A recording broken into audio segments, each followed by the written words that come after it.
It was a late-night door knock 3 families will never forget. You would hate anyone to be in this situation, Cecile. That's the way I look at it. And now it's something you never forget. It lives with you all the time.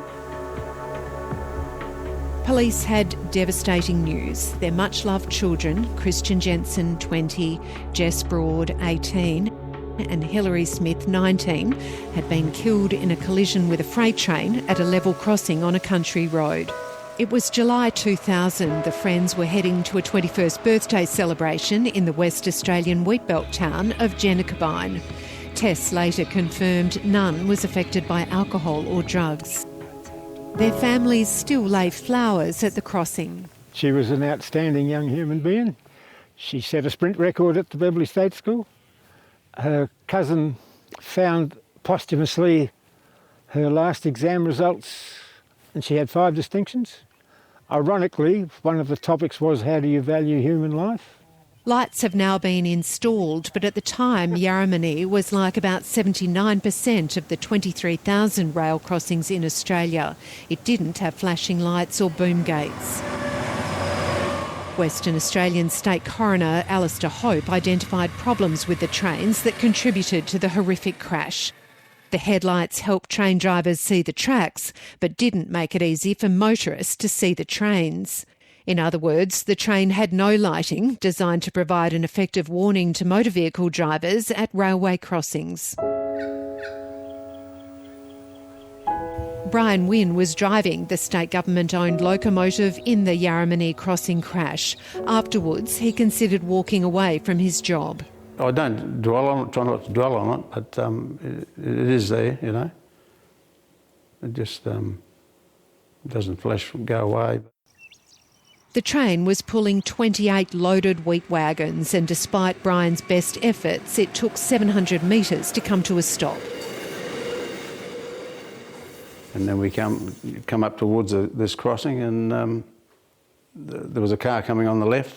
Sounded the horn, and the car was not going overly fast, so it looked like it was slowing down, but then it didn't. At the time, farmers had been busy spraying the surrounding paddocks at night. I just reckon that they didn't see us at all. Well, I think they're mistaken it for farm tractors, you know, in the paddock. The coroner recommended immediate action on lighting. Flashing lights are becoming the accepted indicator of a significant hazard on the roads. On the information provided to the inquest, it appears likely that strobe lights would be the most effective for this purpose, he said. We were very optimistic because the recommendations were very strong. They were very definite. That he said exactly what needed to happen was auxiliary lighting in addition to the ditch lighting that was already on these trains. But the family's optimism after the inquest soon turned to disappointment, frustration and anger. The change they'd expected didn't happen. The then state government commissioned a trial of strobe lights but concluded they didn't make a significant difference. George Smith was there and is still staggered by that conclusion. They ran several trials with trains with the strobe light. And the green and white light that I remember was absolutely outstanding and you couldn't miss it. It is beyond belief that it hasn't been implemented. The deaths of 5 teenagers in the state's south earlier this year focused parliamentary scrutiny on... In 2004, across the country, following the deaths of 5 young friends, a New South Wales parliamentary committee also recommended better safety systems for drivers at level crossings and a review of measures, including strobe lights on locomotives. A spokesperson for Transport for New South Wales said its focus is on upgrading high-priority public crossings. They said since 2011 there have been 67 major upgrades to crossings, including the installation of lights, bells and boom gates. For the families of the Yarramanie crash victims, every fatality since has stung, including 2 earlier this year. That when he was young. Yeah. And this is a little memorial I had made for him. Just talks about always miss him, always love him.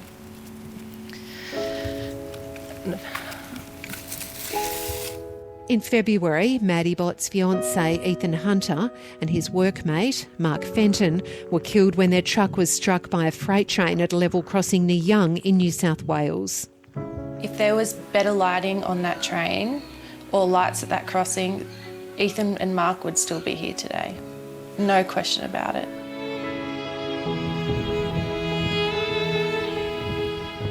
And it's just pure negligence that they haven't been fixed. The tragedy connected the families from opposite sides of the country, determined to fight to light up crossings and locomotives. The families want it made mandatory for rail companies to put lights on trains in the same way road trains need specific lighting. There needs to be solar panelled advanced warning lights on all level crossings.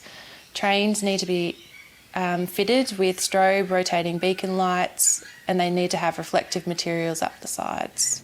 The day after this interview was filmed, a man was seriously injured at a crossing near Scone in New South Wales. Transport researcher and road safety advocate Dr Brett Hughes says the way safety is regulated in the road and rail industries is completely different.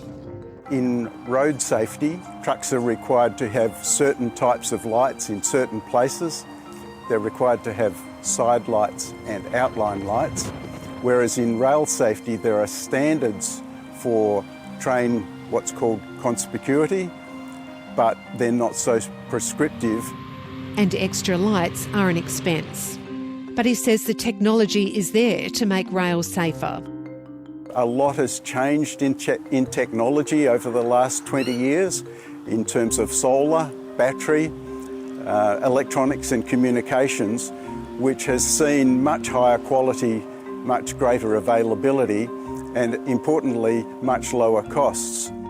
The Australasian Railway Association reported a $13 billion profit for the industry last year. It declined an interview with the ABC, but in a statement, CEO Caroline Wilkie said level crossing safety remains a constant focus for the rail industry. There is good potential for new solutions to support increased level crossing safety in the future. The rail industry is investing in new research to review measures to improve the visibility of trains. Federal Transport Minister and Deputy Prime Minister Barnaby Joyce also declined an interview, but in a statement said a review is underway into train visibility and has met with major rail freight business CEOs to ask them to take a serious look at steps to improve rail safety. The Western Australian Nationals recently voted to support better rail safety, including flashing lights as trains approach crossings, amber flashing lights on top of locomotives and lights along carriages. We've seen too many deaths. One is too much, and we should make this a priority to address. For 20 years, it's been discussed in various levels of government, and there's been no real action taken to address it. The families are heartened by the local support and hope it leads to national change. We've found that industry has no interest in changing anything, and at the moment the federal government is also not interested in basically legislating for that change. The truck industry's had it for ages. They've had to have lighting. It's enforced, whereas the rail industry just seems to get away with all of this. Back at the Yarramini crossing, a freight train passes, the wagons dark except for graffiti. But there's no lighting along the side of that train. And we know with flashing lights that is the accepted indicator of a significant hazard. That's why they're there, and that's why we want them on trains, because they are dangerous. They're the most dangerous poorly lit vehicle on land, and they remain that way. It's disgusting that 21 years ago these recommendations weren't implemented, and the stuff that I've had to do in the last 7 months to try and get to speak to the government, it's just not good enough. And until something is done, and done properly, I mean, we've just got to keep pushing as long as we can. Have you thought about giving up? No, no way.